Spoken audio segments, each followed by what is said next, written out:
The sad story of Riziki Cherono, the wife who hired hitmen to kill her husband for refusing to buy her a car. As Kenyans enjoyed their Friday night on the 4th of June 2021 at different spots across the country. For one, Mr. Herman Rauwenhorst, a Dutch millionaire living in Shanzu, this night would be the last he would enjoy the coastal breeze.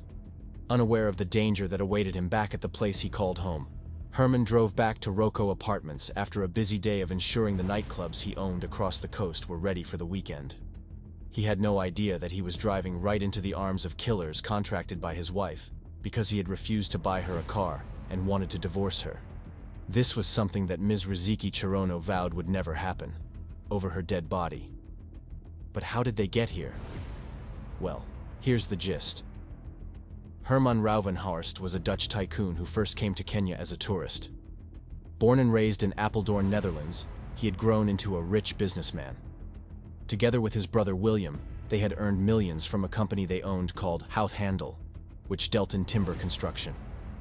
Passionate and skilled in this trade, the two brothers became the most sought-after constructors in Apeldoorn for their excellent work, earning themselves a fortune that helped them raise their families, while also allowing them to take vacations, such as the one Herman took in 2006 to the coastal city of Mombasa. Like most tourists who come here, Herman only looked forward to an excellent holiday.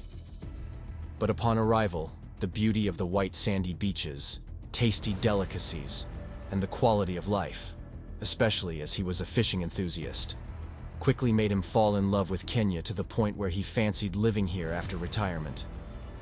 This love was further catalyzed when he met the second love of his life, Ms. Riziki Cherono, during one of his nights out at a joint in Mombasa.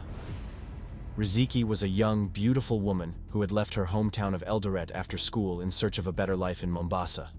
However, while at the coast, she had failed to secure any meaningful employment like she had envisioned when leaving home, forcing her to resort to what most ladies in Mombasa do, baiting rich men in clubs.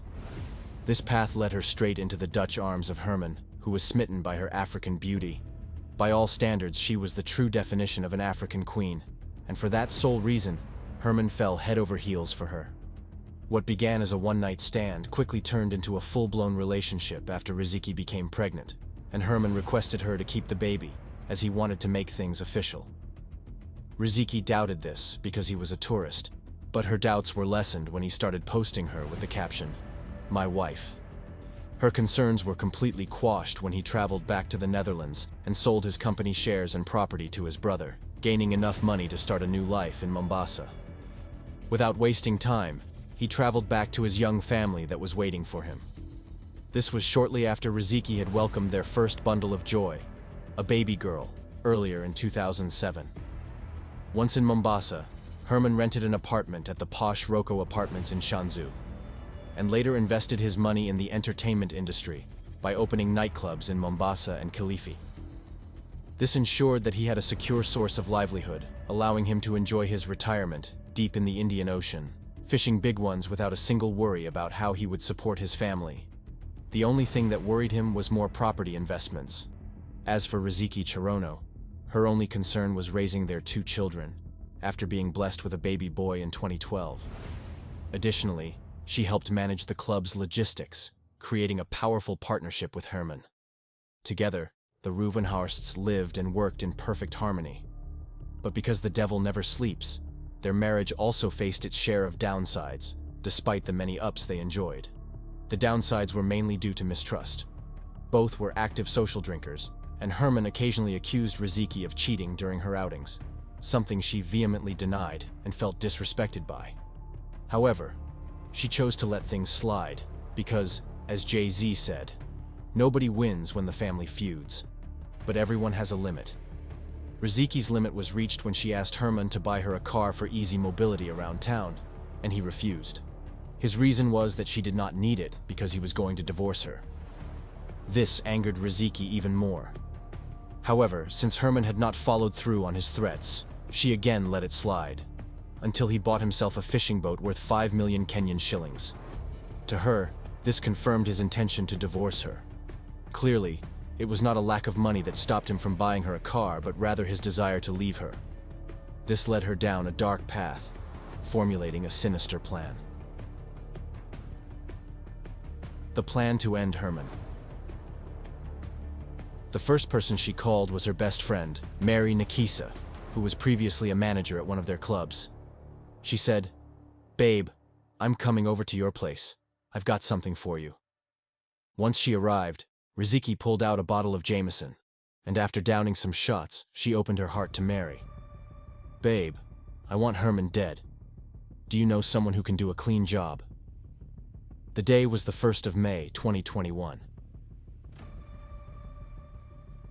When Riziki told Mary about her intentions to end Herman, Mary was shocked. However, Riziki's silver tongue managed to convince her that she wasn't enjoying the fruits of their marriage, which ultimately roped Mary into the plan. Because, to be honest, what are friends for? After a few more shots, Mary suggested that she knew someone who could do the job. This person was none other than 22-year-old Timothy Omondi, also known as Rashid, a well-known Bamburi goon, who when contacted said, "Kazi rahisi mwanangu." Easy job, my child. 3 days later, the trio met at their favorite joint at Pirates Beach to fine-tune their plan while downing some cold beers. The plan was simple. Riziki would invite Mary to her home on the fateful day and give her a key that she would, in turn, use to let the goons into the home through the back door. This plan greatly satisfied Rashid, who had been wondering how they would access the house. Once he got wind of the plan, he quickly asked Riziki for a 600,000 Kenyan shillings deposit as confirmation for accepting the job. Moreover, he also requested a familiarization tour of the compound to avoid any mishaps during the mission. Riziki agreed and paid for a motorcycle that took her and Rashid to their house. Once at home, Rashid took pictures, and after a few hours, he left and returned to the joint where they had left Mary waiting. While sitting back at the table, Rashid smiled, knowing he was now 600,000 Kenyan shillings richer, having signed Herman's death contract. So, as Herman Ruwenhorst woke up to go about his daily routine on the 4th of June, 2021, these three woke up to give life to their sinister plan. At 5 p.m., Mary left her house and headed to Riziki's home, where she was eagerly waiting to hand her the key. Once at home, they engaged in casual girl talk until around 10 p.m., when Mary retreated to the guest house since Herman was on his way home. Here she lay in wait for Riziki's signal to call in Rashid. When Herman arrived home, he ate supper, played with the kids, and then retreated to his bed, where Riziki joined him after texting Mary. "It's go time!" Signaled, Mary beeped Rashid, who came knocking at the main gate. Mary, already convincing the unsuspecting gateman, Mr. Evans, that she was Riziki's guest, gained easy entry. Once inside, the two headed to the guest house and waited until Evans let his guard down. When he did, Mary tiptoed to the back gate and opened it for Rashid's accomplices. The goons quickly sprang into action, landing a heavy blow on Evans, who had fallen asleep, rendering him completely unconscious. They then entered the house through the kitchen door, which had been left unlocked for obvious reasons, and headed straight to the master bedroom. There they tied Herman up and beat him to death. Right there on his bed, Herman's life was taken. The 3 million Kenyan shillings he had kept in a safe in his bedroom was also taken after Rashid and his goons broke into it. With Herman dead, the goons quickly left the compound in Herman's white Toyota Probox and headed to their next destination, near Shimo Latewa prison, where they left Riziki with her hands tied to the steering wheel, giving her simple instructions to act like a victim of kidnapping. Riziki followed the plan, giving an Oscar-worthy performance as she screamed, "Nisaidi! Nisaidi! Help! Help!" repeatedly. Her cries eventually attracted the attention of 2 police officers who were on foot patrol. When the officers came to her aid, she claimed that she had been left there by robbers who had invaded her home. The officers quickly went to her home to check on Herman, only to find him dead in his bed. When questioned, Riziki's story didn't add up, raising doubts, especially since she was completely unharmed. The lack of forced entry also suggested that someone had colluded with the robbers, prompting the detectives to begin an investigation. Their inquiries led to the arrest of all the culprits days later, thanks to phone data communications between the trio.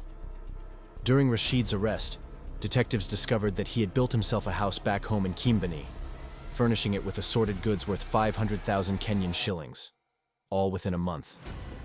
It was all from the 3 million Kenyan shillings they had stolen.